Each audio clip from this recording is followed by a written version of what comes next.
video 3, and I'm going to be reviewing celery. And, I said it's not going to be about food, and it's not. It's not, the primary thing is not going to be about food, but I just thought about celery, and I'm like, I like celery, and I want to talk about it, so I'm going to do celery. Later on, I'll get to non-food things, but I want to talk about celery. So celery is great, right? Very good. Eat it by itself, fantastic, right? When you go to a party and they have those plates, and they got the tomatoes, and they got the carrots, and they got the celery, and then they got like the raw broccoli, right? What do you grab? Carrots. You grab carrots. But then if the carrots get low or you feel like you need to mix it up, you grab celery. It's funny, the broccoli, they're just trying to get rid of broccoli when they sell that stuff, right? Because just nobody touches that broccoli. I touch the broccoli. I eat at least one. It's raw. Raw broccoli is rough. I don't even know what they're thinking when they serve that stuff. It's think it's like there's an excess of broccoli somewhere, and they're just like, get rid of this. Like, what do we do? Just put it in the vegetable plates. Okay. They put red pepper in there. I like that. You gotta do that more. The tomatoes are good, but it's like you can't dip it in the ranch. You bite into it, and it's like all this liquid phlegm comes out, and you got to be really careful when you eat that, because it can come out. It's already really wet because you got the ranch in there. Whatever. Carrots are the best for that, but this is very good. Now, check this out. Old school wings. Oh, Buffalo Wild Wings does this actually, right? So there's this old place, way back in the day when I was a little boy. I went to this place called Sneakers Sports Bar. And they would do buffalo chicken tenders. This is back in the 80s, before there was no buffalo back then, I think. And they had buffalo chicken tenders, and they would give it to you with ranch, maybe blue cheese, I don't even remember. And then they would give you celery with it. Maybe carrots too, I can't remember. Buffalo Wild Wings still does it. Carrots and celery. I kind of don't know why. Like, it tastes good. But that's filling, though, right? Right? Carrots and celery are fibrous, and they're going to fill your stomach, and you're not going to eat as many wings. And I think they want to encourage you to eat their wings, because I know for a fact, I go there and I get my order of wings, and when I'm done, I'm like, damn, I want more wings. I shouldn't say that. I want more wings. But then I eat this. Because it turns out that I just like ranch. And I just eat a ton of ranch. So maybe it's a safeguard. Maybe it's for my own benefit. I don't know. But whatever. Alright, what else about this? Celery is weird in this way. I'm not going to eat on camera because you don't want to see me eat. You don't need to eat. You don't need to eat any of that, alright? But here's the weird thing about celery. I don't know what it is about me, but when I eat this stuff, and I really kind of want to eat it, but I'm not going to eat it on camera. I'm not going to do that. If I eat a lot of celery, if I have 2 or 3 of these big stalks, you know what then happens? My lips get numb. My gums get numb. It's weird. It doesn't feel bad. I don't mind it. It's just weird. I don't know what's going on with celery. I don't know what's in there. I don't know what it's doing.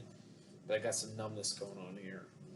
And, it's not a problem. But, what if I, was forced to eat several stalks of celery a day because I was in some situation where I had to do that? I think I would still be fine with it, actually. The numbness is nice, I guess. It's not a problem. It's not a problem at all. So, anyway, what do you do with this stuff, right? Well, do the buffalo thing. It's pretty good. Blue cheese ranch. I don't know why it works. Just works. Just works, right? And then you got this stuff here. You can eat this. Nothing wrong with this. It smells so good. You can eat it. Nothing wrong with it at all. It's a little more earthy, you know. If you're eating celery already, just go for the earthiness, you know. There's nothing wrong with that. But guess what? You know one thing about this stuff that pisses me off? Dirty. It gets so dirty. Look. If I can look in here, look here. See that? Dirt. Why? Comes from the ground. Yeah, comes from the ground, and the dirt just gets in here. Do they clean it? No. Do they need to clean it? No. Because you should clean your vegetables. They don't need to do that. You need to do that. Okay? You need to take care of this stuff. You need to clean it. Okay? So, that's nice. But you can eat all this stuff. Everything is edible here. It's good in tuna fish. If you don't have tuna fish or celery, I don't know what you're doing eating tuna fish. You have no business eating tuna fish. Tuna fish. I'll do a video on tuna fish, by the way. I got some things to say about tuna fish. Anyway, tuna fish, mayo, obviously, right? That's tuna fish. Don't put onions in there. My mom used to do that when I was a kid. That is not okay. Do not put onions in your tuna fish. There's no reason for onions and fish. Make any sense? Let me think about it. No. Is there anywhere else that you have onions and fish together?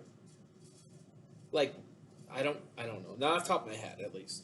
But celery and tuna fish, I don't know why, works. You have to have celery in your tuna fish. Have to have it. Have to. And then what you do is you make a sandwich. You take some sourdough bread. Good stuff. Lettuce. Thinly sliced tomatoes. Salt the crap. Salt those ingredients. Eat that sandwich. Make it fresh. Make it fresh, though. Put that back in the refrigerator. Forget it. Just put it in the trash. Don't put it in the refrigerator. Very good. Very good. Now, got a story here for you. Okay.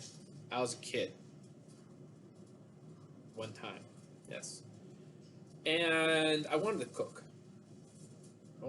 Because I like making things. I like food. I used to always be fat, but I'm fat most of my life, but whatever.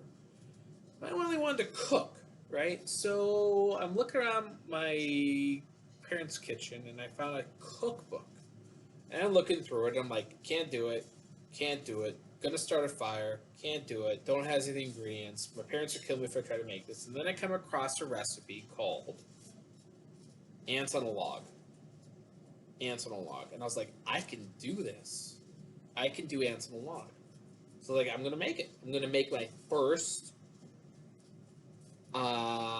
food out of a recipe. I was like so excited to do it. So, right, so I get the celery out. Okay, you gotta cut it. I didn't wash my celery. I didn't know anything about that stuff back then. Right, cut it. Get a nice little log. This is the log. You put peanut butter on it. Now, I know the last video I talked about nothing peanut butter. Again, trust me, I was a kid. I didn't know any better. I put the Jif on it.